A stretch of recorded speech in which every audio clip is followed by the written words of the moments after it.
today we will be discussing again a new topic, and that is about AFIS, or the Automated Fingerprint Identification System. And the aim of this video is to know more about identifying the processes in Automated Fingerprint Identification System. But before that, let me have a disclaimer first, because due to the bad weather, the audio may not be so clear, but I hope you will understand what I will be discussing today. So without further ado, let's start. To begin with, what is all about AFIS? I mean, what comes first into your mind when you hear the acronym AFIS?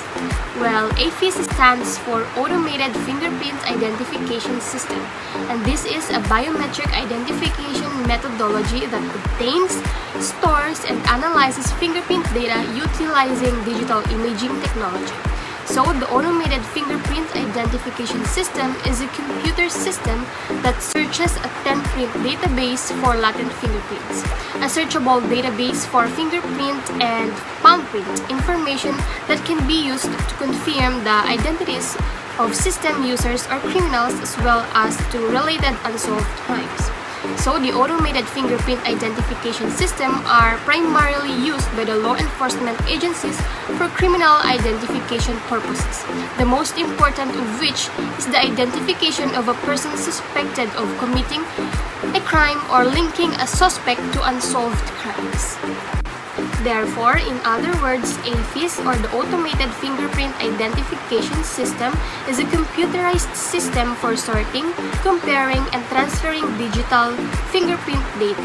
When there are a lot of fingerprint records and the processing takes a long time, AFIS is used. There could be billions of unknown or unknown fingerprint records in AFIS storage. It can take hours to match a fresh fingerprint to previous ones, depending on the quantity of data to be compared. After knowing what AFIS is all about, let us now proceed to the step-by-step processing of AFIS. So, friction-rich evidence analysis in the AFIS section consists of many essential steps that result in the final information provided to investigators.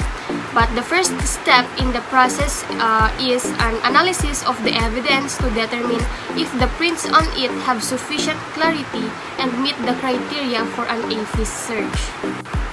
Next, the forensic scientists will capture an image of the evidence and import it into AFIS, and then mark all the visible ridge characteristics within the print, as well as other features such as the core and the axis of the print.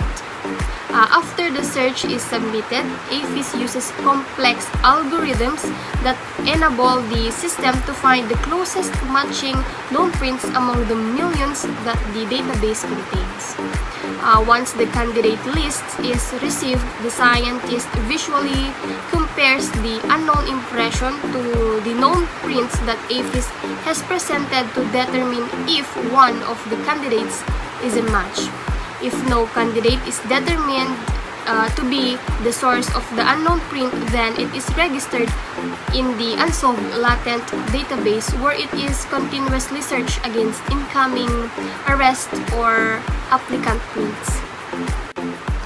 Once all suitable unknown prints in a case have been searched, a report is prepared which outlines the results of the examination. Using AFIS, forensic scientists compare a fingerprint found at the crime scene to the millions of known fingerprints in the database to identify a suspect or a hit in a matter of hours. Before AFIS, this task would have taken many years to accomplish, which I think AFIS makes a huge difference in solving crime and making the job faster. And there you go, that's it for our AFIS discussion. So this has been Chelsea Dancel of BS Cream 2A, and I hope you learned something through our discussion. Thank you for listening. Till our next discussion. Bye!